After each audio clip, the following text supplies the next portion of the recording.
태화산 마곡사의 가을은 소리로 오지 않고 색으로 먼저 왔다. 먼 산허리를 붙잡고 있던 여름의 마지막 초록이 힘을 잃고 스르르 풀어지면 그 자리로 성큼 다가온 붉고 노란 기운들이 온 산을 휘감았다. 해인은 그 색들을 볼 수 있을 뿐만 아니라 들을 수도 있었다. 단풍이 절정에 이른 날의 숲은 수많은 목탁을 각기 다른 채로 두드리는 듯한 맑은 소리로 가득 찼다. 은행잎이 바람에 흩날릴 때는 금빛 풍경 소리가 났고 마른 억새풀들이 몸을 비비는 저녁 무렵에는 늙은 스님의 나직한 독경 소리가 들렸다. 해인은 5살이었다. 세상의 모든 것에는 저마다의 색과 소리가 있음을 해인은 태어날 때부터 알고 있었다. 공양간에서 밥을 짓는 자영보살님의 콧노래는 꿀처럼 달콤한 황금빛이었고 그 빛에서는 언제나 따스한 온기가 느껴졌다.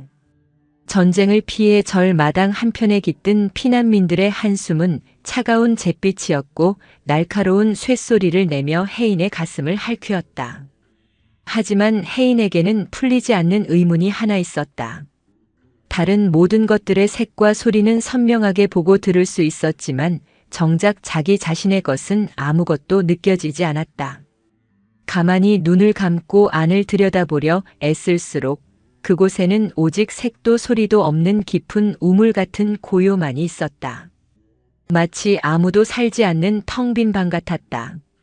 그날 낮 해인은 대광보전 앞 툇마루에 앉아 도토리를 까먹는 다람쥐와 마주보았다. 통통한 볼을 오물거리며 까만 눈을 빛내는 다람쥐의 마음에서는 잘 익은 감귤 같은 주홍빛이 아지랑이처럼 피어오르고 있었다. 톡 토독하고 작은 방울이 터지는 듯한 기쁜 소리도 함께였다.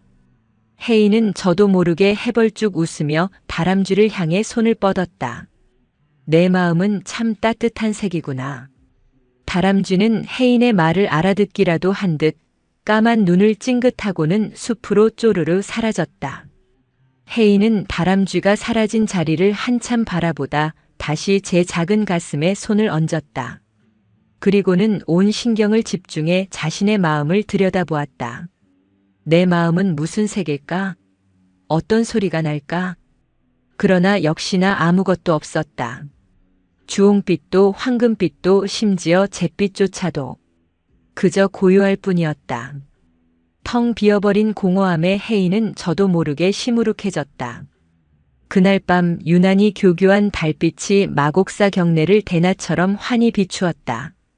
모두가 깊이 잠든 시간 해인은 잠이 오지 않아 살금살금 방을 빠져나왔다. 차가운 밤 공기가 맨발에 감기는 감촉이 서늘했다. 해인은 무언가에 이끌리듯 대광보전 앞 작은 연못가로 향했다. 바람 한 점 없어 수면은 먹물을 풀어놓은 듯 고요했고 그 검은 거울 위에는 하늘의 둥근 달과 해인의 작은 얼굴이 나란히 떠 있었다. 낮에 보는 흐릿한 모습과 달리 밤의 연못에 비친 또 다른 나는 너무나도 선명했다. 까만 눈동자, 동그란 머리, 꼭 담은 입술까지. 해인은 연못가에 쪼그리고 앉아 가만히 그 얼굴을 들여다보았다. 연못 속에 나는 아무런 색도 아무런 소리도 내지 않았다. 그저 침묵 속에서 해인을 마주보고 있을 뿐이었다. 해인이 고개를 갸웃하면 따라 갸웃했고 눈을 깜빡이면 같이 깜빡였다.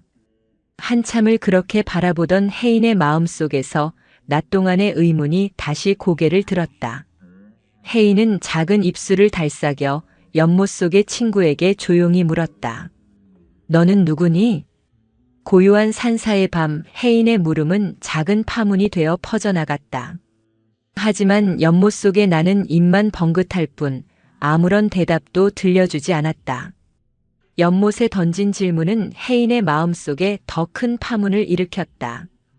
다음 날 아침 세상은 온통 그 질문에 대한 대답을 감추고 있는 비밀의 장소처럼 보였다. 해인은 그 비밀을 캐내기로 마음먹었다. 첫 번째로 찾아간 곳은 언제나 따스한 황금빛이 흘러나오는 공양간이었다. 자영보살은 이른 아침부터 군부를 떼며 밥을 짓고 있었다. 구수한 밥 짓는 냄새와 함께 보살의 부드러운 콧노래가 혜인을 맞았다. 보살님, 제가 누구예요? 혜인의 뜬금없는 물음에 자영보살은 하얗게 김이 오르는 솥뚜껑을 열다 말고 돌아보았다. 그녀의 눈에 어린 혜인의 모습은 그저 사랑스러울 뿐이었다. 그녀는 솥뚜껑을 옆에 내려놓고 젖은 손을 앞치마에 닦으며 혜인 앞에 쪼그려 앉았다. 그녀의 마음에서 피어오르는 황금빛이 혜인을 부드럽게 감쌌다. 오모나, 우리 강아지가 잠꼬대 같은 소리를 하네. 혜인은 우리 절의 복덩이지. 이 험한 시절에 부처님이 보내주신 가장 예쁜 아기 스님이야. 자영보살은 혜인을 품에 꼭 껴안아 주었다. 보살의 품에서는 따뜻하고 좋은 냄새가 났지만 혜인의 궁금증은 풀리지 않았다. 복덩이 아기 스님. 그것은 자영보살이 자신을 부르는 이름이지 연못에 비친 나의 진짜 이름은 아닌 것 같았다. 혜인은 고개를 꾸벅 숙여 인사하고 공양간을 나섰다. 이번에는 마당 한쪽에서 지프로 새끼를 꼬고 있는 피난민 할아버지를 찾아갔다. 할아버지의 마음은 대부분 마모된 잿빛이었지만 가끔 손주를 떠올릴 때면 희미한 등불 같은 주황빛이 잠시 어리곤 했다. 할아버지, 제가 누구예요? 할아버지는 거친 손으로 새끼를 꼬다 말고 혜인을 올려다보았다. 깊게 팬 주름 사이로 세월의 고단함이 묻어났다. 할아버지는 혜인의 동자승 복과 앳된 얼굴을 번갈아 보더니 희미하게 웃으며 말했다. 스님은 작은 부처님이시지. 이 난리통에 부모 잃은 우리 같은 늙은이들 마음을 편하게 해주시자녀. 작은 부처님. 혜인은 그 말도 마음에 들지 않았다. 대웅전에 모셔진 부처님은 커다랗고 금빛인데 자신은 작고 아무 색도 없었다. 할아버지의 대답 역시 연못 속의 나와는 다른 이야기였다. 마지막으로 혜인은 묵담 스님을 찾아갔다. 노스님은 언제나처럼 묵묵히 툇마루에 앉아 멀리 태화산 능선을 바라보고 있었다. 묵담 스님의 마음은 혜인이 본 그 어떤 것과도 달랐다. 색이 없었지만 텅 빈 것은 아니었다.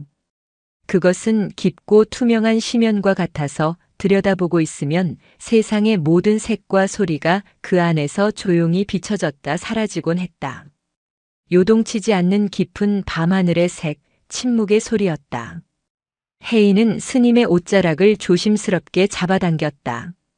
스님은 시선을 돌리지 않은 채 혜인이 온 것을 알고 있었다. 스님, 혜인은 누구예요? 한참의 침묵이 흘렀다. 혜인은 스님이 자신의 말을 듣지 못한 것인가 싶어 다시 물으려던 참이었다. 그때 묵담 스님이 나직이 입을 열었다. 혜인은 혜인이지. 그것이 전부였다.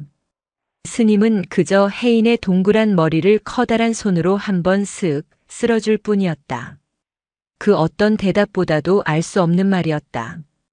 혜인은 혜인이다. 그건 하나 마나 한 소리 같았다. 결국 아무에게서도 원하는 답을 얻지 못한 혜인은 터덜터덜 마당을 걸었다. 그때였다.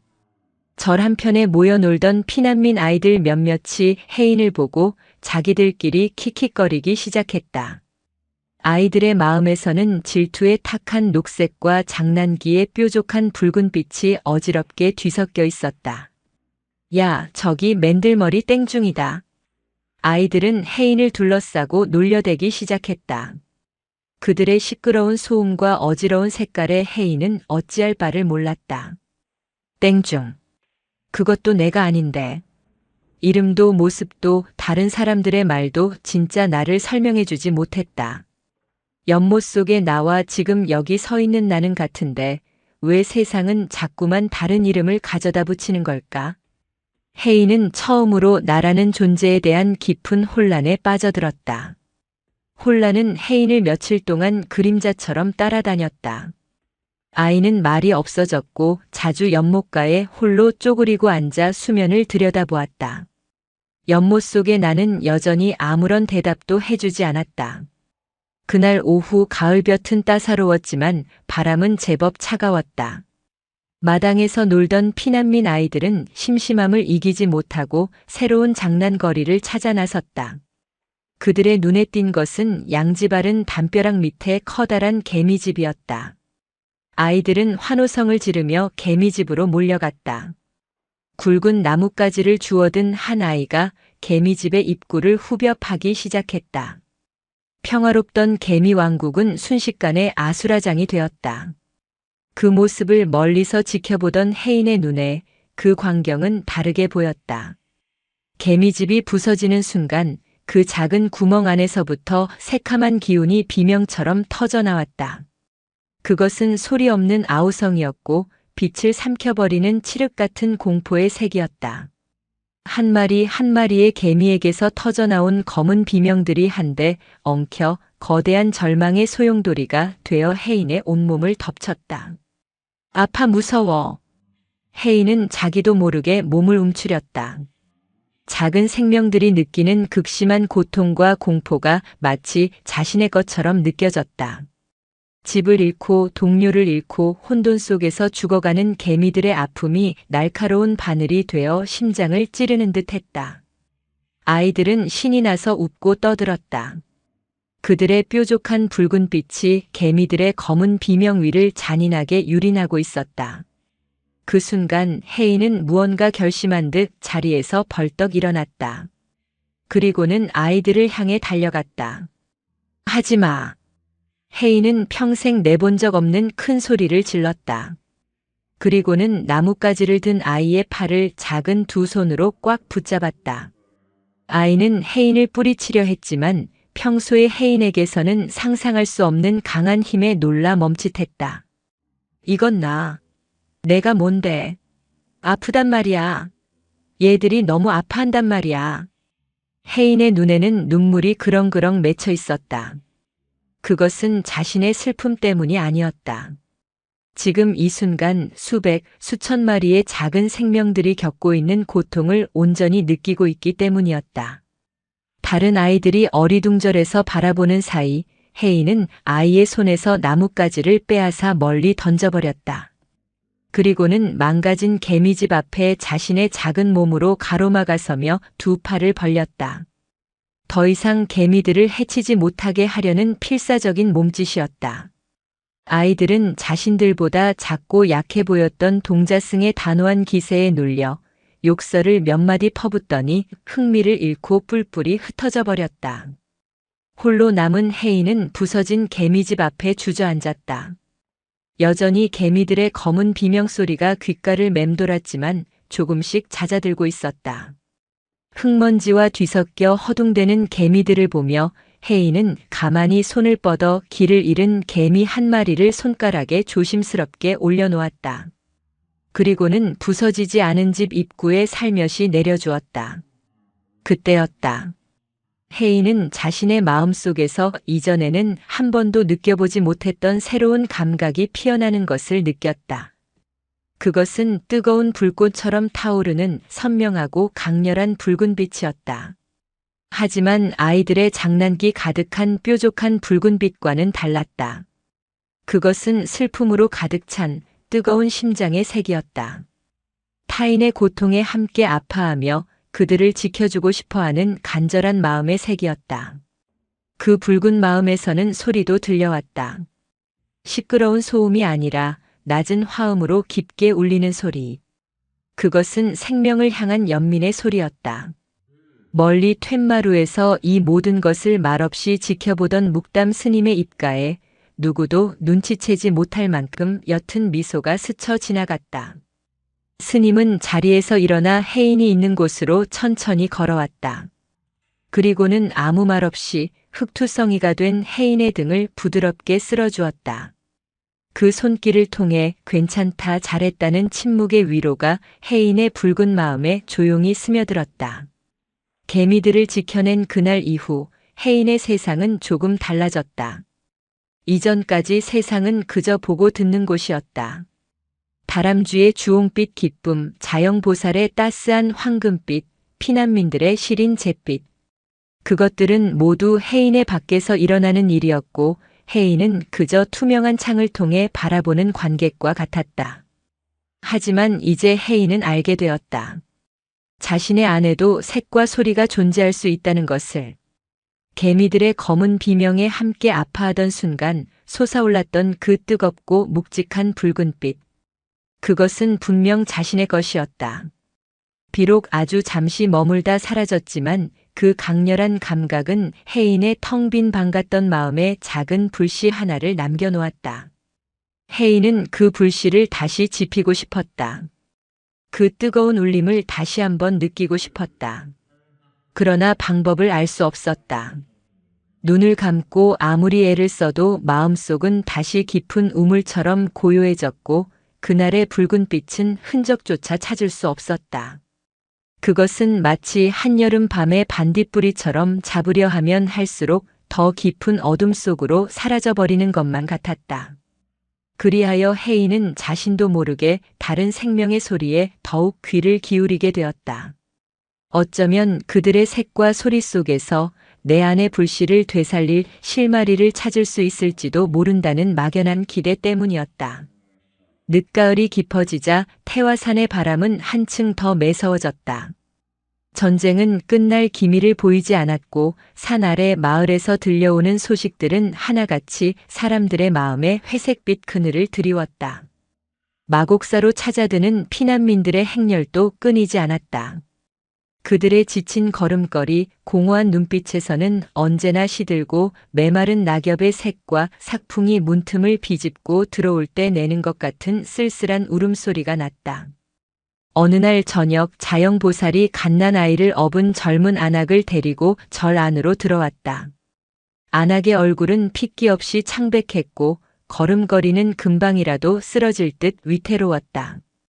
그녀의 마음에서는 짙고 차가운 남색빛이 안개처럼 피어오르고 있었는데 그 안에서는 깨진 유리 조각이 서로 부딪히는 듯한 날카롭고 불안한 소리가 끊임없이 들려왔다.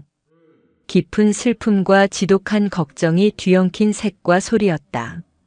스님, 이 보살님 좀 쉬어가게 해주셔요. 아기가 열이 펄펄 끓는데 갈 곳이 없다지 뭐요. 자영보살의 황금빛 마음에도 걱정의 회색빛이 섞여들고 있었다. 묵담 스님은 말없이 고개를 끄덕여 허락하고는 아궁이에 불을 더 지피도록 일렀다. 혜인은 방 한구석에 조용히 앉아 안악이 조심스럽게 아기를 내려놓는 모습을 지켜보았다. 포대기에서 나온 아기의 얼굴은 사과처럼 붉게 익어 있었고 숨소리는 가쁘고 거칠었다. 아기의 마음에서는 희미하고 가냘픈 연푸른빛이 깜빡이고 있었다. 마치 금방이라도 꺼질 듯 위태로운 촛불 같았다. 앵앵 하는 소리는 너무나 작아서 귀를 바짝 기울여야만 들을 수 있었다. 안악은 눈물도 말라버린 얼굴로 아기의 이마를 짚고 발을 동동 굴렀다. 그녀의 남색빛 마음이 더욱 짙어지며 깨진 유리 조각 소리는 더욱 날카롭게 혜인의 마음을 파고들었다. 혜인은 저도 모르게 제 가슴을 움켜쥐었다. 아기의 위태로운 연푸른 빛과 어미의 고통스러운 남색빛이 뒤섞여 방 안의 공기를 무겁게 짓눌렀다. 자영보살이 미음을 쏘아오고 묵담 스님이 약초를 다려왔지만 아기의 열은 좀처럼 내리지 않았다. 시간은 더디게 흘러갔고 방 안의 절망은 더욱 깊어졌다. 혜인은 그저 바라볼 수밖에 없었다. 아무것도 할 수 없다는 무력감에 자신의 마음속 고요한 우물이 유난히 차갑게 느껴졌다. 그때였다. 절망에 지쳐 넋을 놓고 있던 안악이 갑자기 아기를 끌어안고 오열하기 시작했다. 아가, 어미가 잘못했다. 이 몹쓸 세상에 너를 데려온 어미가 죄인이다.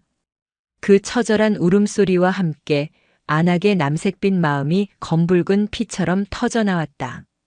그것은 삶의 모든 희망을 놓아버린 존재의 마지막 절규였다. 그 순간 혜인은 더 이상 보고만 있을 수 없었다. 혜인은 조용히 자리에서 일어나 아기와 어미에게 다가갔다. 그리고는 아무 말 없이 아기의 작은 손을 자신의 두 손으로 꼭 감싸 쥐었다. 불덩이처럼 뜨거운 아기의 손이 혜인의 손안에서 가늘게 떨렸다. 혜인은 눈을 감았다. 그리고 개미들을 지켜주려 했을 때의 그 마음을 떠올리려 애썼다. 아프지 마. 제발 아프지 마. 혜인은 오직 그 한 가지 생각에만 집중했다. 아기의 위태로운 연푸른 촛불이 꺼지지 않기를, 어미의 깨진 마음이 더는 조각나지 않기를 간절히 바랐다. 자신의 마음속 깊은 우물에서 따뜻한 온기를 한 방울이라도 길어 올려 이 차가운 손으로 전해주고 싶었다. 얼마나 지났을까? 기적 같은 일은 일어나지 않았다. 아기의 열은 여전했고 어미의 울음도 그치지 않았다. 혜인의 마음속에서도 그토록 바라던 붉은 빛은 피어오르지 않았다. 여전히 고요하고 텅 비어 있었다. 실망감이 밀려왔다. 역시 자신은 아무것도 할 수 없는 텅 빈 아이일 뿐이었다. 혜인이 힘없이 손을 놓으려던 바로 그 순간이었다. 흐느끼던 안악이 고개를 들었다. 그녀는 눈물 어린 눈으로 자신의 아기와 그 아기의 손을 잡고 있는 혜인의 작은 손을 가만히 내려다보았다.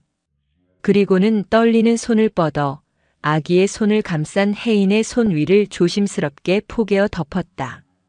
그때 혜인은 보았다. 안악의 마음에서 터져나오던 검붉은 절망의 빛이 아주 조금씩 옅어지고 있었다. 깨진 유리 조각 소리도 조금씩 잦아들었다. 그 대신 깊은 슬픔을 머금은 남색빛 안개 속에서 아주 작고 희미하지만 따뜻한 등불 같은 빛 하나가 깜빡이기 시작했다. 그것은 혼자가 아니라는 안도감, 작은 온기에 대한 고마움의 색이었다. 혜인은 깨달았다.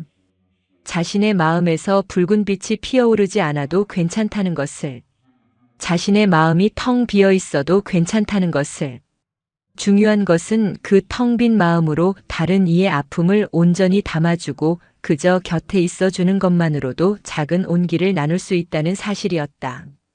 그날 밤 아기의 열은 거짓말처럼 조금씩 내리기 시작했다. 혜인은 지쳐 잠든 어미와 아기 곁을 조용히 지켰다. 창밖에서는 차가운 바람이 울었지만 작은 방 안에는 세 사람이 나눈 희미한 온기가 조용히 감돌고 있었다. 그리고 혜인은 자신의 마음속 고요한 우물이 더 이상 차갑게 느껴지지 않는다는 것을 알 수 있었다. 그것은 텅 비어 있는 것이 아니라 세상의 모든 색과 소리를 담을 준비가 된 깊고 맑은 공간이었다. 아픈 아기가 기운을 차리고 어미의 얼굴에 다시 희미한 미소가 돌아오기까지는 며칠의 시간이 더 걸렸다. 그 시간 동안 혜인은 종종 그들 곁에 머물렀다. 무언가를 하기 위해서가 아니었다. 그저 함께 있는 것만으로도 서로의 온기가 전해진다는 것을 알게 되었기 때문이다. 가을이 떠나갈 채비를 서두르자 마곡사 마당은 온통 낙엽들로 뒤덮였다. 그것은 마치 산 전체가 한 해 동안 품어왔던 이야기들을 모두 쏟아낸 것 같았다. 묵담 스님의 하루는 그 이야기들을 쓸어 모으는 일로 시작되었다. 어느 맑은 날 아침 묵담 스님은 혜인에게 작은 쌀이 빗자루를 하나 건네주었다. 오늘은 나와 함께 마당을 쓸자. 혜인은 신이 나서 빗자루를 받아들었다. 스님과 함께하는 시간은 언제나 좋았다. 스님은 말이 없었지만 그 침묵은 혜인을 편안하게 했다. 혜인은 고사리 손으로 빗자루를 야무지게 고쳐잡고 대광보전 앞 넓은 마당에 낙엽을 쓸기 시작했다. 혜인의 목표는 분명했다. 흩어진 낙엽들을 한데 모아 커다랗고 깔끔한 무더기를 만드는 것. 그는 낑낑거리며 빗자루를 놀렸다. 이리저리 흩어져 제멋대로 뒹구는 낙엽들을 한 방향으로 모는 것은 생각보다 쉽지 않았다. 그래도 힘을 내어 쓸고 또 쓸었다. 마침내 한쪽에 제법 근사한 낙엽 더미가 만들어지기 시작했다. 혜인은 뿌듯한 마음에 이마에 땀을 훔쳤다. 그런데 그때였다. 휙 하고 산바람이 불어왔다. 바람은 장난기 많은 아이처럼 혜인이 애써 모아놓은 낙엽 더미를 순식간에 흩어버렸다. 노랗고 붉은 잎들이 다시 마당 가득 춤을 추며 흩날렸다. 혜인은 허탈한 표정으로 그 광경을 바라보았다. 아! 작은 탄식이 터져나왔다. 혜인은 다시 씩씩거리며 흩어진 낙엽들을 쓸어 모으기 시작했다.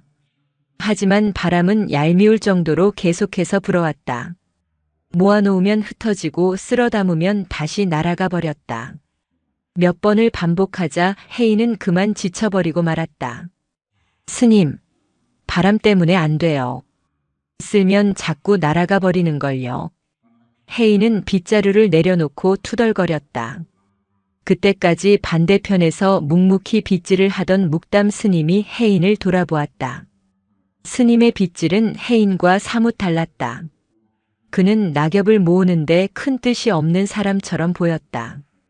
그저 느리고 일정한 움직임으로 빗자루가 땅에 스치는 소리에 귀를 기울이며 조용히 빗질을 하고 있을 뿐이었다.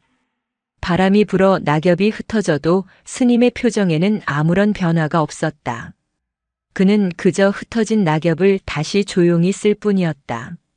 묵담 스님은 혜인에게 다가와 그의 옆에 섰다. 그리고는 아무 말 없이 저 멀리 산 능선을 넘어가는 바람의 움직임을 가리켰다. 혜인아, 네 스님. 바람은 왜 부는 것이냐? 몰라요, 그냥 부는 거잖아요. 그렇지. 바람은 그저 불 뿐이다. 낙엽을 흩으려고 부는 것이 아니지. 낙엽은 왜 떨어지는 것이냐? 가을이 되어서요. 그렇다. 낙엽은 그저 떨어질 뿐이다.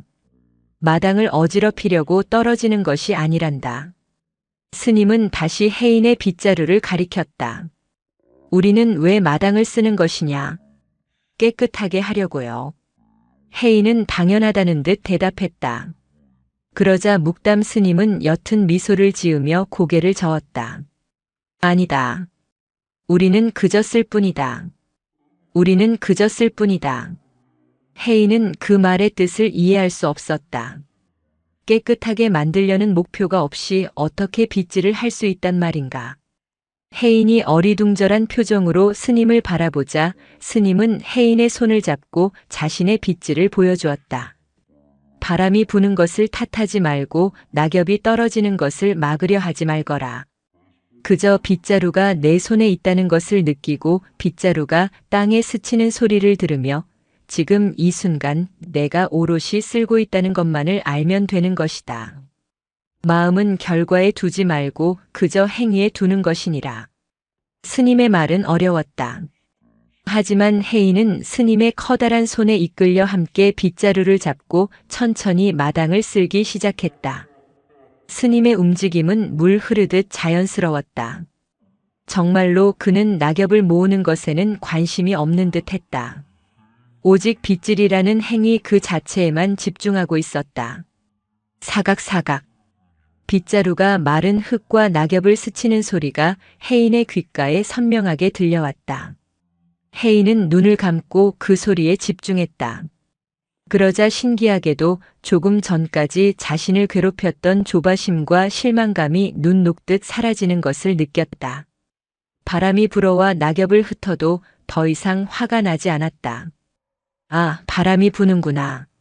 하고 그저 알아차릴 뿐이었다. 그리고 다시 조용히 빗자루를 움직였다.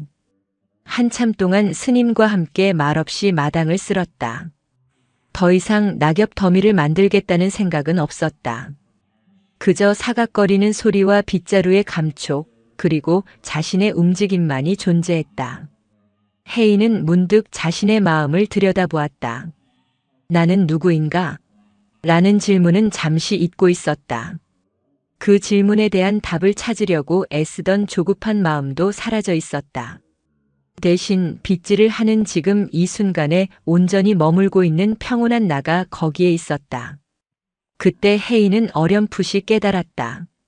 나라는 것은 찾아 헤매야 할 어떤 고정된 것이 아닐지도 모른다는 것을.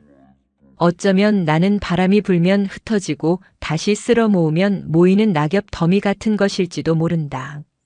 중요한 것은 낙엽 더미의 모양이 아니라 그 모든 변화 속에서도 묵묵히 빗질을 계속하는 그 행위 자체에 있는 것이 아닐까. 그날의 빗질은 해가 기울 때까지 계속되었다. 마당은 여전히 바람에 흩날리는 낙엽들로 가득했지만 혜인의 마음은 그 어느 때보다 평온하고 충만했다. 그날 밤 혜인은 다시 깊은 생각에 잠겨 연못가로 향했다. 오늘은 연못 속의 친구가 무언가 다른 대답을 해줄 것만 같은 예감이 들었다. 그날 밤의 달은 유난히도 크고 밝았다. 마곡사 경내는 온통 은빛 달가루를 뿌려놓은 듯 신비로운 고요함에 잠겨 있었다. 혜인은 지난밤의 깨달음으로 한껏 부푼 마음을 안고 연못가로 향했다. 연못은 어제와 조금도 다르지 않았다. 검고 깊은 수면 위에는 완벽한 원을 이룬 달과 그 옆에 자리한 혜인의 작은 얼굴이 선명하게 떠 있었다. 이제 혜인의 질문은 조금 더 깊어져 있었다. 너는 누구니? 바람이 불면 흩어지는 낙엽 같은 것이니? 아니면 그저 묵묵히 빗질을 하는 이 마음이니? 어제 내가 보았던 붉은 마음이 너니? 아니면 지금의 이 고요함이 너니? 수많은 물음들이 마음속에서 맴돌았지만 연못 속에 나는 여전히 아무런 대답이 없었다. 그저 혜인의 혼란스러운 표정을 똑같이 짓고 있을 뿐이었다. 혜인은 가만히 한숨을 내쉬었다. 무언가 알 것 같으면서도 손에 잡히는 것은 아무것도 없었다. 안개 속을 헤매는 기분이었다. 바로 그때였다.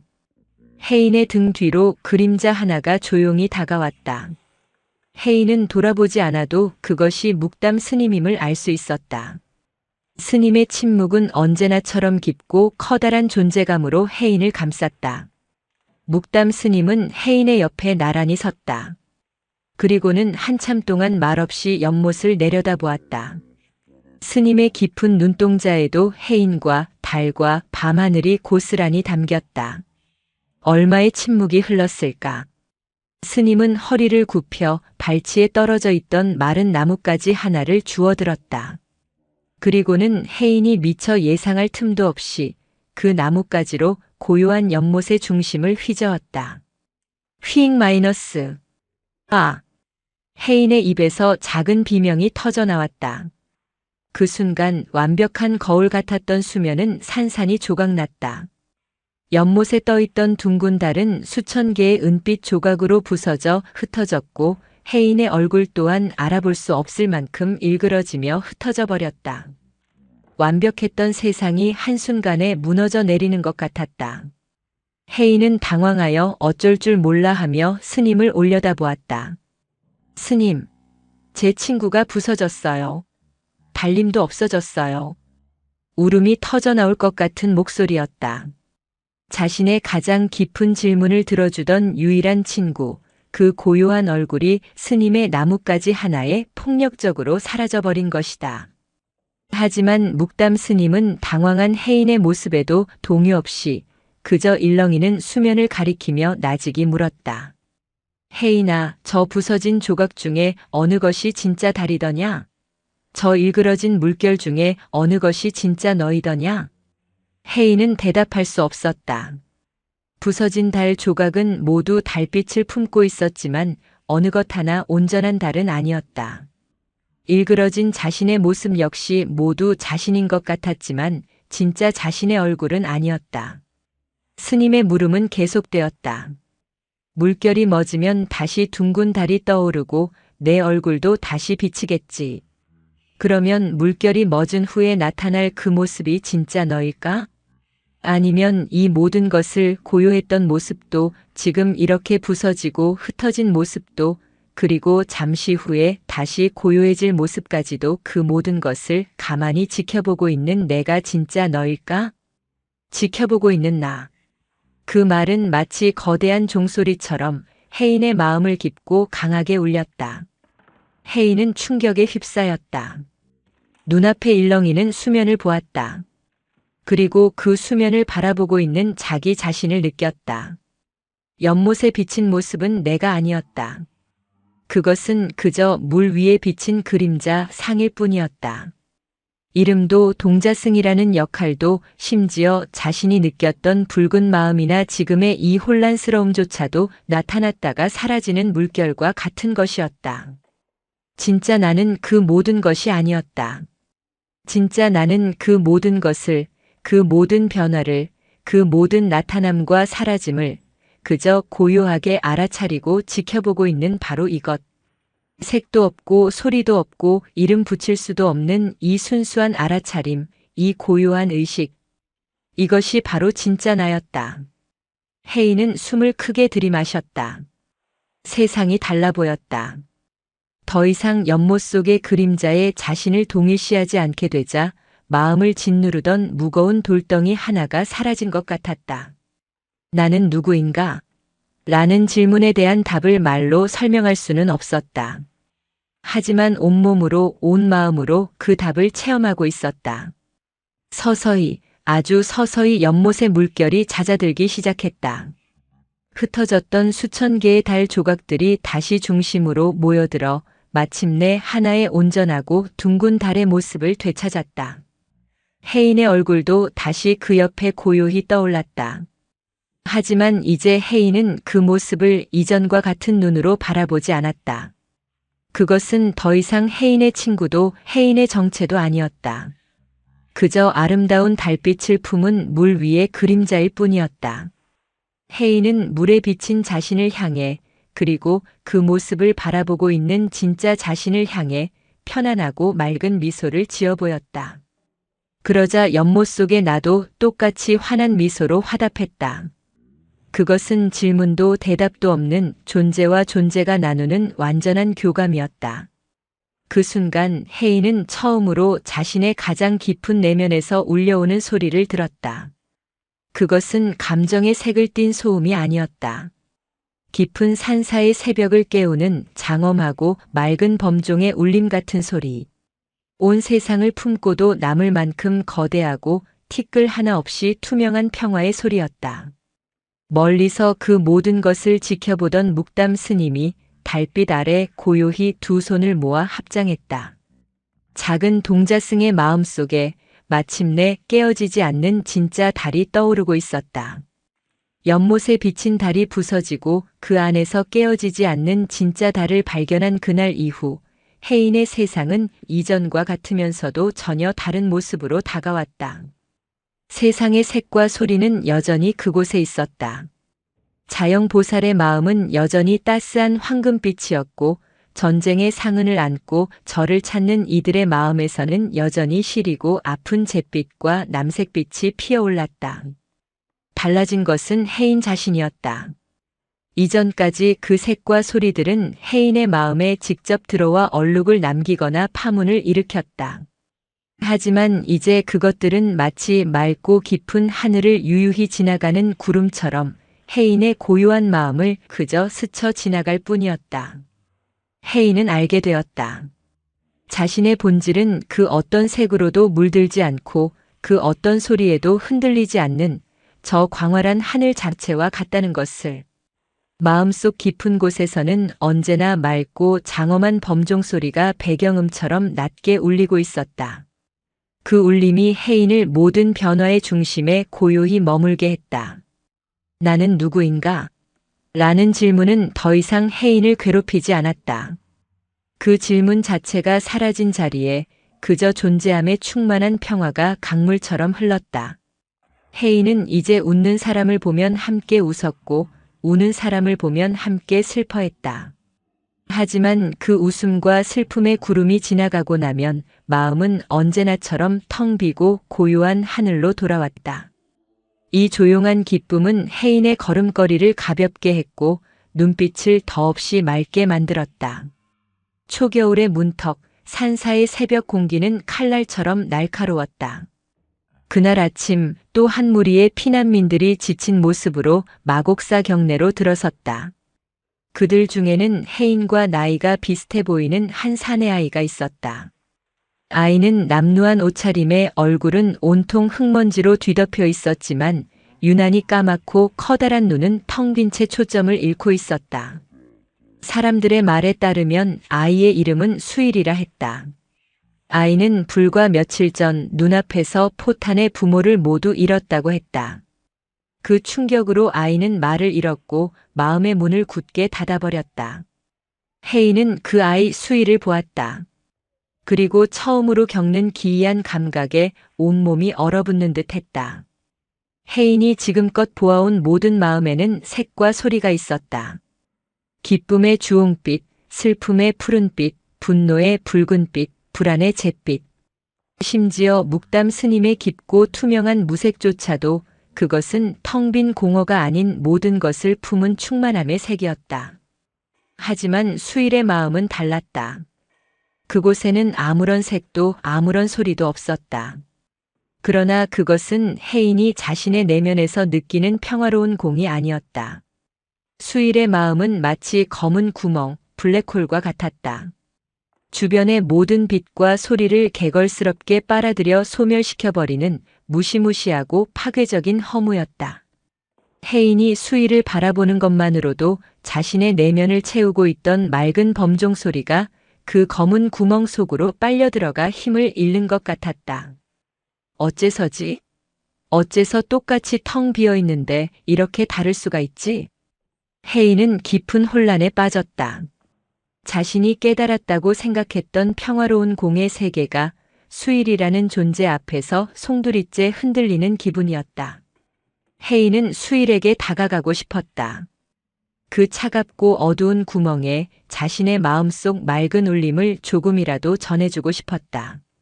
혜인은 조심스럽게 수일에게 다가가 낮에 묵담 스님이 간식으로 주셨던 작은 곶감 하나를 내밀었다. 이거 먹을래? 수일은 아무런 반응이 없었다. 그저 텅 빈 눈으로 허공의 한 점만을 응시하고 있을 뿐이었다. 혜인이 조금 더 가까이 다가가 손에 곶감을 쥐어주려 하자 수일은 갑자기 짐승처럼 날카로운 소리를 내며 혜인의 손을 뿌리쳤다. 곶감이 흙바닥에 떨어져 뒹굴었다. 수일의 검은 구멍이 순간적으로 꿈틀거리며 그 안에서 차가운 증오의 가시가 돋아나는 것이 보였다. 혜인은 놀라 뒷걸음질 쳤다. 자신의 맑은 하늘이 수일의 어두운 허무 앞에서 무력하게 느껴졌다. 그날 이후 혜인은 멀리서 수일을 지켜보았다. 수일은 누구와도 어울리지 않았고 하루 종일 마당 구석의 싸늘한 바위 뒤에 웅크리고 앉아 있었다. 그 아이의 주변은 언제나 시간이 멈춘 듯 계절의 변화도 사람들의 온기도 비껴가는 섬처럼 보였다. 며칠을 고심하던 혜인은 마침내 묵담 스님을 찾아갔다. 스님은 여느 때처럼 툇마루에 앉아 겨울 산의 앙상한 나뭇가지들을 바라보며 선정에 잠겨 있었다. 스님. 묵담 스님은 천천히 눈을 떴다. 혜인의 마음속에 떠있는 커다란 물음표를 스님은 이미 보고 있었다. 수일이라는 아이의 마음은 왜 아무것도 없는데 제 마음과 다른가요? 그 아이의 마음은 너무 무섭고 차가워요. 모든 걸 빨아들이는 것 같아요. 묵담 스님은 말없이 자리에서 일어나 혜인을 데리고 공양간으로 향했다. 그리고는 선반 위에 나란히 놓여있는 두 개의 빈 그릇을 가리켰다. 하나는 매끄럽고 깨끗하게 닦인 멀쩡한 사기 그릇이었고 다른 하나는 한쪽 귀퉁이가 깨져나가 금이 간 낡은 사기 그릇이었다. 스님은 먼저 멀쩡한 그릇을 들어 혜인에게 보여주었다. 혜인아, 이 그릇은 비어있느냐? 네, 비어있어요. 이 비어있는 그릇으로는 무엇을 할 수 있지? 밥도 담고 국도 담고 물도 담을 수 있어요. 그렇지. 이 그릇은 비어있기에 세상의 모든 것을 담을 준비가 되어 있단다. 이것이 바로 부처님이 말씀하신 공의 마음이니라. 텅 비어있기에 무한한 가능성으로 충만한 것이지. 내가 너의 내면에서 발견한 고요함이 바로 이와 같은 것이야. 그리고 스님은 깨진 그릇을 들어보였다. 그럼 이 그릇은 어떠하냐? 이 그릇도 비어있지 않느냐? 네, 비어있지만 깨졌어요. 깨진 그릇으로는 무엇을 할 수 있겠느냐? 아무것도 담을 수 없어요. 물을 부으면 새로 밥을 담으면 흘러버릴 거예요. 스님은 혜인의 눈을 깊이 들여다보며 말했다. 수일이의 마음이 바로 이와 같단다. 너무나 큰 아픔과 충격에 마음의 그릇이 깨져버린 것이지. 그래서 텅 비어있는 것처럼 보이지만 그것은 무엇이든 담을 수 있는 충만한 공이 아니라 아무것도 담을 수 없는 고통스러운 허무인 것이다. 그 깨진 틈으로 자신의 생명력마저 계속해서 새어나가고 있으니 얼마나 춥고 고통스럽겠느냐. 스님의 비유에 혜인은 비로소 모든 것을 이해할 수 있었다. 수일이 느끼는 것은 평화가 아니라 끝없는 상실감이었다. 온기를 주어도 위로를 건네도 깨진 그릇은 그것을 담아낼 수가 없었던 것이다. 혜인의 마음에 다시금 그 뜨거운 붉은 빛이 차오르기 시작했다. 개미들의 고통에 아파하던 마음, 아픈 아기와 어미의 곁을 지키던 마음. 그것은 연민과 자비의 마음이었다. 그저 지켜보는 것만으로는 안 돼. 혜인은 깨달았다. 자신의 고요한 하늘에 머무는 것만으로는 충분하지 않았다. 진정한 깨달음은 그 하늘 아래 고통받는 이들에게 기꺼이 우산이 되어주는 행동으로 완성되는 것임을. 보살의 길이란 나의 해탈에 안주하는 것이 아니라 깨진 그릇을 가진 이들의 곁으로 다가가 그 조각난 틈을 자신의 온기로 감싸주는 것임을 어렴풋이 알게 되었다. 그날 저녁부터 혜인은 다시 수일에게 다가갔다. 하지만 이번에는 곶감을 내밀거나 말을 걸지 않았다.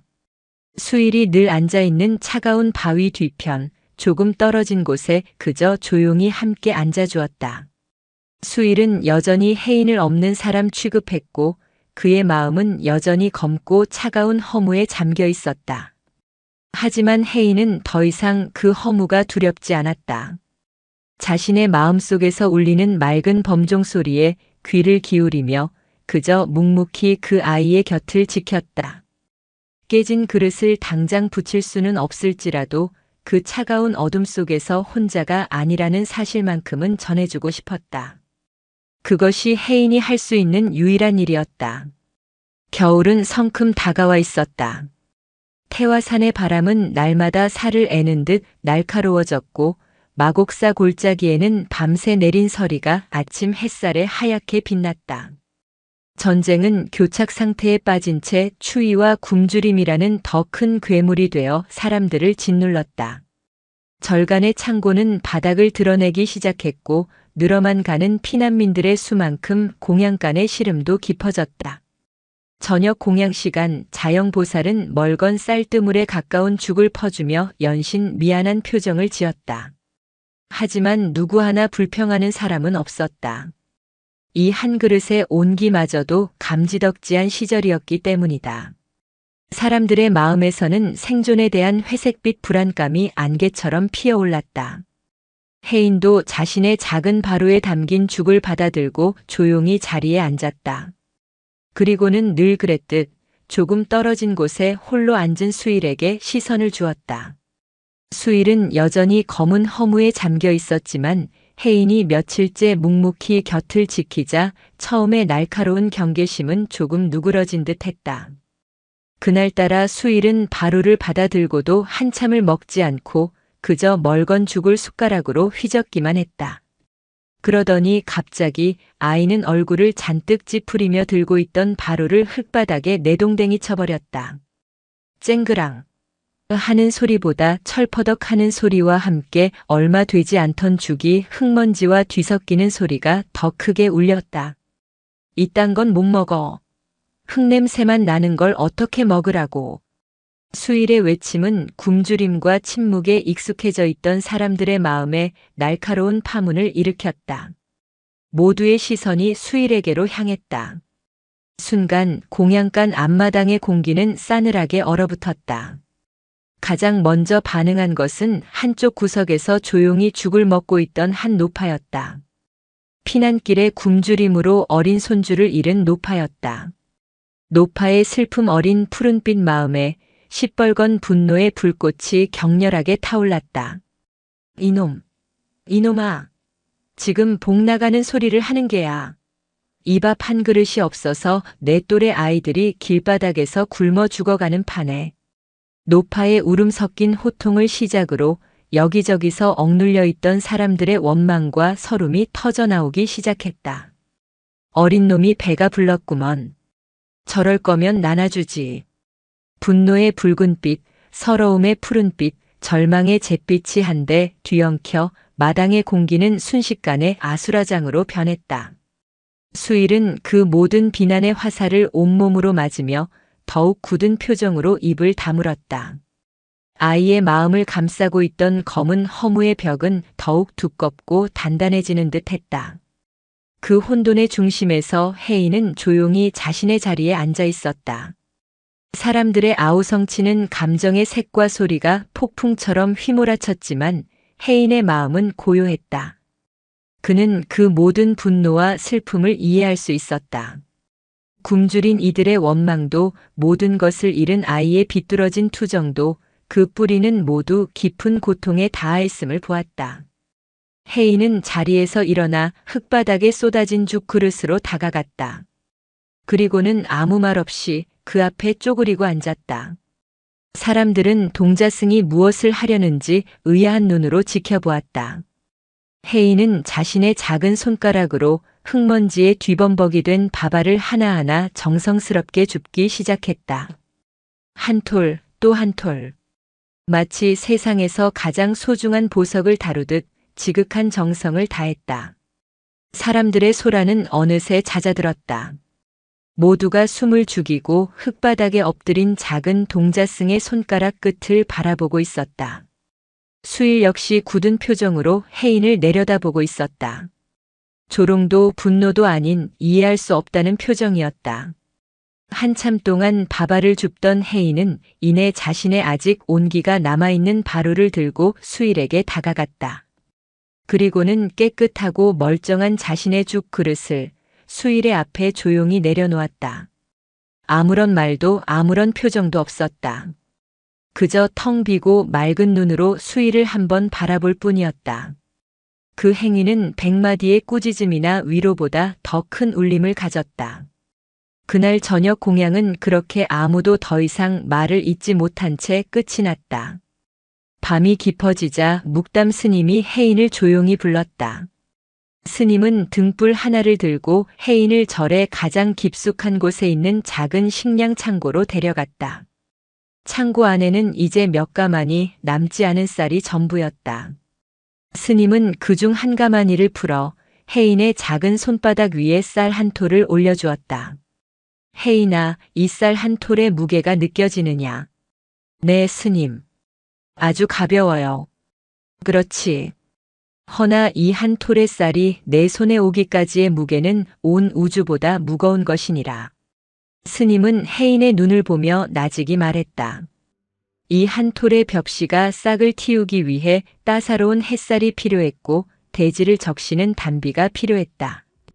온 여름 내내 세찬 비바람을 견뎌내야 했고 뙤약볕 아래 땀 흘리는 농부의 손길이 수천 번을 스쳐 지나갔다. 저 하늘과 땅과 수많은 사람들의 공이 없었다면 이 쌀 한 톨은 결코 내 손 위에 있을 수 없는 것이지. 이것이 바로 연기의 이치다. 세상의 모든 것은 이처럼 서로 그물처럼 얽히고 설켜 홀로 존재하는 것은 아무것도 없단다. 혜인은 손바닥 위에 작은 쌀 한 톨을 가만히 내려다보았다. 그 작고 하얀 나탈 속에 햇살과 비와 바람과 농부의 땀방울, 온 우주가 담겨 있다는 스님의 말씀이 가슴 깊이 새겨졌다. 그것을 흙바닥에 버리는 것은 그저 음식을 버리는 것이 아니라 그 속에 담긴 온 우주의 인연과 노력을 저버리는 것과 같았다. 그날 밤 혜인은 잠을 이루지 못하고 밖으로 나왔다가 뜻밖의 광경을 목격했다. 꽁꽁 언 흙바닥 위 차가운 달빛 아래 수일이가 홀로 웅크리고 앉아 있었다. 그리고 낮에 자신이 내동댕이 쳤던 바로 그 자리에서 흙과 뒤섞인 밥알들을 필사적으로 찾고 있었다. 아이는 얼어붙은 손을 호호 불어가며 찾아낸 밥알의 흙을 조심스럽게 털어내 자신의 옷자락에 모으고 있었다. 그 순간 수일의 단단했던 검은 허무의 벽에 아주 가느다란 균열이 생기는 것을 혜인은 보았다. 그리고 그 틈으로 아이의 커다란 눈에서 뜨거운 눈물 한 방울이 툭 하고 떨어졌다. 눈물이 얼어붙은 흙바닥에 닿는 순간 혜인은 보았다. 수일의 마음에서 처음으로 피어오르는 색을. 그것은 깊고 시리고 한없이 슬픈 푸른빛이었다. 지난날 자신이 보았던 그 어떤 슬픔보다도 더 깊고 순수한 근원적인 슬픔의 색이었다. 혜인은 그 아이에게 다가가지 않았다. 그저 멀리서 그 슬픔의 푸른 빛이 더럽혀지지 않도록 조용히 지켜봐 주었다. 깨진 그릇의 가장 날카로운 조각 하나가 제 무게를 이기지 못하고 마침내 떨어져 나간 순간이었다. 혜인은 알 수 있었다. 진정한 치유는 자신의 상처를 스스로 직면하고 아파하는 것에서부터 시작된다는 것을. 첫눈은 소리 없이 내렸다. 밤사이 온 세상을 하얗게 뒤덮은 눈은 전쟁의 상처와 가난의 흔적을 순백의 고요함으로 잠시나마 감싸주었다. 마곡사의 기와 지붕도 앙상한 나뭇가지도 상처난 대지도 모두 차별 없이 하얀 눈 아래 평등해졌다. 피난민들은 오랜만에 보는 아름다운 설경에 잠시 시름을 잊은 듯 했지만 그 아름다움은 곧 닥쳐올 혹독한 겨울의 전주곡임을 알기에 이내 얼굴에 수심이 어렸다. 그날 이후 수일은 눈에 띄게 변했다. 여전히 말은 없었지만 더 이상 주변을 향해 가시를 세우지는 않았다. 혜인이 곁에 다가가 앉아도 이제는 밀어내지 않고 묵묵히 그 존재를 받아들였다. 아이의 마음을 뒤덮고 있던 숨막히는 검은 허무는 사라졌다. 그 자리에는 시리도록 맑고 깊은 슬픔의 푸른 빛이 자리 잡고 있었다. 그것은 마치 폭풍이 지나간 후의 겨울 하늘과 같은 색이었다. 하지만 그 변화는 수일의 연약한 몸에 큰 무리를 가져온 듯 했다. 며칠 뒤 수일은 지독한 열병을 앓기 시작했다. 가뜩이나 굶주림으로 쇠약해진 몸은 고열의 땔감처럼 타들어갔다. 아이는 온종일 헛소리를 하며 끙끙 앓았다. 끊어진 필름처럼 스쳐 지나가는 끔찍한 기억들 속에서 아이는 울부짖으며 부모를 찾아 헤맸다. 수일의 마음속에서는 폭풍우가 몰아치고 있었다. 공포의 검붉은 색과 고통의 날카로운 보랏빛이 뒤섞여 아이의 연약한 영혼을 갈기갈기 찢어놓는 듯 했다.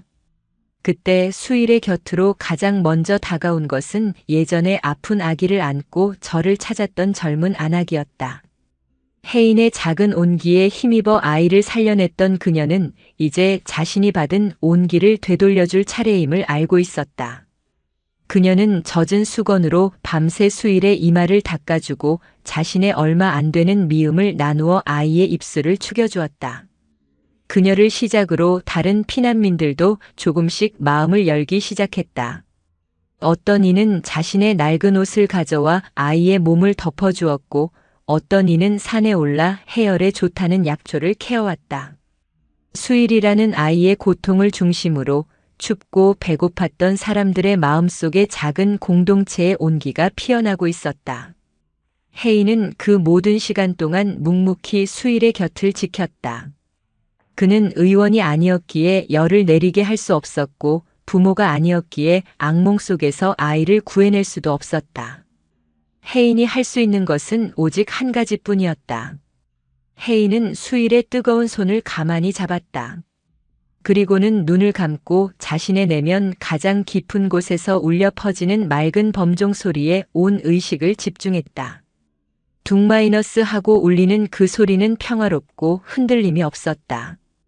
혜인은 그 고요한 울림이 자신의 손을 통해 수일의 혼란스러운 마음속 폭풍우를 잠재워 주기를 간절히 바랐다. 그것은 기적을 바라는 기도가 아니었다. 그저 고요한 주파수를 소란스러운 주파수 곁에 나란히 놓아두는 것과 같은 행위였다. 시간이 얼마나 흘렀을까?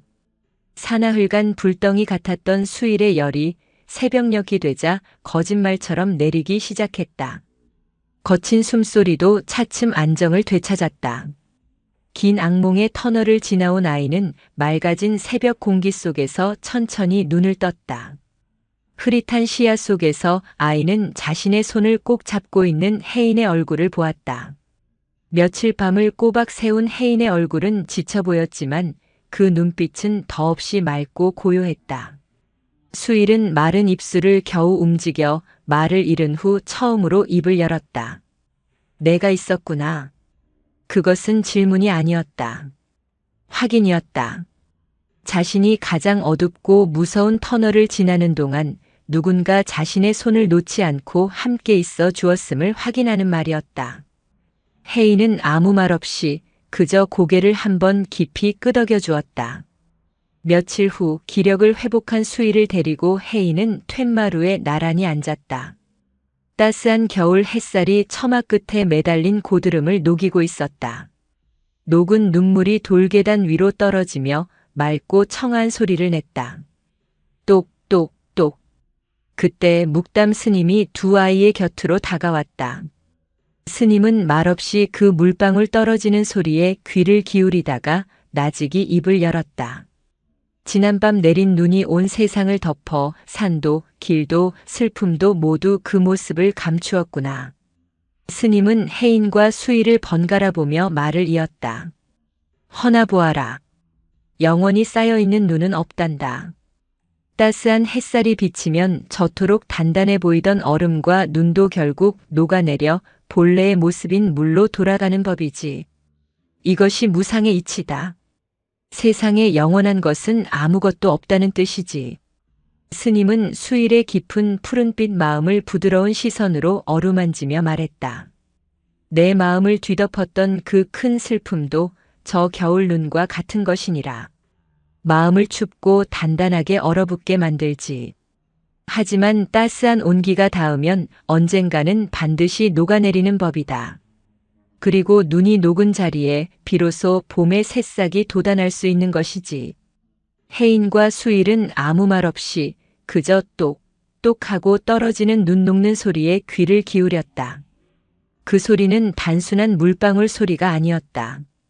그것은 묵담 스님이 말한 무상의 소리였고 얼어붙었던 세상이 다시 생명을 향해 나아가는 치유의 소리였으며 새로운 시작을 알리는 희망의 소리였다. 혜인은 수일의 마음을 가만히 들여다보았다. 그곳에는 여전히 깊고 광활한 푸른빛이 있었다. 슬픔은 사라지지 않았다. 하지만 이전처럼 시리고 아픈 슬픔이 아니었다. 그것은 모든 것을 겪어내고 난 뒤에 한층 더 깊고 투명해진 모든 것을 이해하고 품어 안는 성숙한 슬픔의 색이었다. 그 푸른 하늘 아래 아주 작은 연두빛 새싹 하나가 막 고개를 내밀고 있는 것이 보였다. 두 아이는 그렇게 한참을 말없이 함께 앉아 있었다. 세상에서 가장 아름다운 음악 같은 눈 녹는 소리를 들으며 겨울의 끝자락에서 시간은 눈 녹는 물소리를 따라 더디게 흘렀다. 태화산 골짜기를 휘젓던 칼바람은 어느덧 힘을 잃고 부드러운 능선을 넘어갔고 양지바른 처마 밑에서는 꽁꽁 얼었던 흙이 해동하며 풍겨오는 풋풋한 흙냄새가 실려왔다. 마곡사 경내를 뒤덮었던 순백의 눈은 점차 그 자리를 대지에 돌려주었고 그 젖은 땅 위로 겨울을 이겨낸 작은 풀들이 기지개를 펼채비를 하고 있었다. 계절의 변화와 함께 두 아이도 변해 있었다. 혜인과 수일은 이제 그림자처럼 붙어 다녔다. 하지만 그들의 관계는 더 이상 온기를 주는 이와 받는 이의 관계가 아니었다. 그들은 서로의 고요함을 비추는 거울이 되어 주었다. 함께 툇마루에 앉아 말없이 겨울 산의 풍경을 바라보는 것만으로도 그들은 서로의 마음이 어디에 머물고 있는지를 알 수 있었다. 수일의 마음을 채우고 있던 시린 푸른 빛은 봄볕을 머금은 하늘처럼 한결였고 따뜻해져 있었다. 그 푸른 하늘 아래서 조용히 싹을 틔우던 연두빛 새싹은 이제 제법 자라나 여린 잎사귀를 펼치고 있었다. 아이는 여전히 말이 많지 않았지만 가끔씩 혜인을 보며 짓는 희미한 미소에는 그늘이 없었다. 혜인은 그 미소에서 이제 막 피어나는 들꽃의 부드러운 노란빛과 졸졸 흐르는 시냇물의 맑은 소리를 보았다. 혜인의 마음은 더욱 깊고 넓어져 마치 봄 하늘 그 자체가 된 듯 했다. 그는 더 이상 자신의 내면에서 울리는 범종 소리에 의식적으로 귀를 기울이지 않았다. 그 소리는 이제 혜인의 숨결이 되었고 심장의 박동이 되었으며 세상을 바라보는 눈빛 그 자체가 되었다. 그는 수일의 변화를 기쁨으로 바라보았지만 그 기쁨에 집착하지 않았다. 그저 인연의 따스함이 한 생명을 일으켜 세우는 경이로운 과정을 고요한 마음으로 지켜볼 뿐이었다. 봄 기운이 완연해지던 어느 날 오후 낯선 사내 하나가 산문을 들어섰다. 험한 피난길에 지칠 대로 지친 기색이었지만 그의 눈빛에는 무언가를 찾는 간절함이 서려 있었다. 사내는 자영보살에게 닳고 다른 사진 한 장을 내밀며 혹시 사진 속의 아이를 보았는지 물었다. 그날 저녁 묵담 스님은 혜인과 수희를 조용히 자신의 방으로 불렀다. 방 안에는 낮에 찾아왔던 그 사내가 앉아 있었다. 그는 수일의 먼 친척벌 되는 외삼촌이라고 했다. 전쟁통에 형님 내외의 소식을 듣고 혹시나 하는 마음에 조카의 행방을 수소문하며 전국을 헤매다 여기까지 오게 된 것이었다. 사내의 마음에서는 혈육을 찾았다는 안도감의 따스한 주홍빛과 형님 내외를 잃은 슬픔에 짙은 남색빛이 교차하며 복잡한 무늬를 만들어내고 있었다. 수일아. 사내가 떨리는 목소리로 아이의 이름을 불렀다. 수일은 한참 동안 낯선 남자의 얼굴과 방 안의 어른들을 번갈아 보았다. 아이의 푸른 하늘 같은 마음 위로 옅은 혼란의 회색 구름이 잠시 스쳐 지나갔다. 그리고는 이내 자신의 운명이 새로운 길로 접어들고 있음을 직감한 듯 조용히 고개를 끄덕였다. 이별은 그렇게 예고 없이 찾아왔다. 그날 밤 혜인은 잠을 이룰 수 없었다. 가슴 한구석이 서늘하게 비어버린 듯한 느낌이었다. 그는 조용히 일어나 다시 연못가로 향했다. 봄밤의 연못은 겨울과는 또 다른 모습이었다. 물 위에는 이제 막 피기 시작한 삼번나무의 여린 그림자가 어른거렸고 수면 위로 떠오른 달은 한결 부드럽고 온화한 빛을 띠고 있었다. 연못에 비친 자신의 얼굴을 들여다보았다. 그 얼굴 위로 수일과 함께했던 지난 계절의 기억들이 파노라마처럼 스쳐 지나갔다. 처음 만났을 때의 차가운 허무 흙바닥에 쏟아진 죽 한 그릇, 고열에 시달리며 울부짖던 밤, 그리고 눈 녹는 소리를 함께 듣던 오후의 햇살까지. 그 기억들이 떠오를수록 혜인의 마음에도 잔물결이 일었다. 서운함, 아쉬움, 그리고 정든 이를 떠나보내야 하는 슬픔. 혜인은 자신의 마음속에서 피어오르는 옅고 서글픈 회색빛을 가만히 들여다보았다. 이전 같았으면 이 감정의 구름에 휩싸여 어쩔 줄 몰라 했을 것이다. 하지만 이제 그는 알았다. 이 슬픔 또한 나가 아님을. 그저 나타났다가 머물다가 이내 사라져갈 마음의 현상일 뿐임을. 그는 슬픔을 억누르거나 외면하지 않았다. 그저 그 회색빛 구름이 자신의 맑은 하늘을 조용히 지나가도록 가만히 지켜보고 허락할 뿐이었다. 여기 있었구나. 등 뒤에서 익숙한 목소리가 들려왔다. 돌아보니 어느새 수일이 다가와 혜인의 옆에 서 있었다. 잠이 안 와? 혜인이 묻자 수일은 고개를 저었다. 너를 보러 왔어. 두 아이는 한참 동안 말없이 나란히 서서 연못을 내려다보았다. 먼저 침묵을 깬 것은 수일이었다. 고마웠어. 아이는 연못을 보며 나직이 말했다. 내가 내 손을 잡아주지 않았다면 나는 아직도 춥고 어두운 곳에서 혼자 울고 있었을 거야. 나는 이곳에서 많은 것을 배웠어. 밥 한 톨의 무게도 눈이 녹으면 봄이 온다는 것도. 그리고 모든 것은 잠시 머물다 갈 뿐이라는 것도. 수일은 품속에서 무언가를 조심스럽게 꺼내 혜인에게 내밀었다. 그것은 개울가에서 주운 동글동글하고 매끄러운 하얀 조약돌 하나였다. 이거 넣어줄게. 이 돌멩이처럼 우리는 떨어져 있어도 계속 여기에 있는 거야. 혜인은 그 말을 이해할 수 있었다. 강물의 다른 곳을 흘러가게 되더라도 우리는 결국 같은 강물이라는 뜻이었다. 모습은 변하고 거리는 멀어져도 그 본질은 영원히 연결되어 있다는 뜻이었다. 혜인은 조약돌을 받아들고 그 안에 담긴 수일의 따뜻한 마음을 느꼈다. 아이의 마음은 이제 누군가에게 온기를 나누어 줄 수 있을 만큼 단단하고 맑아져 있었다. 다음 날 아침 이별의 시간이 왔다. 수일은 외삼촌의 손을 잡고 산문을 나섰다. 자영보살은 아이의 품에 주먹밥 몇 개를 안겨주며 눈시울을 붉혔고 피난민들도 저마다 아쉬운 작별 인사를 건넸다. 혜인은 산문 앞 언덕에서 수일이 산길을 따라 멀어져 가는 모습을 묵묵히 지켜보았다.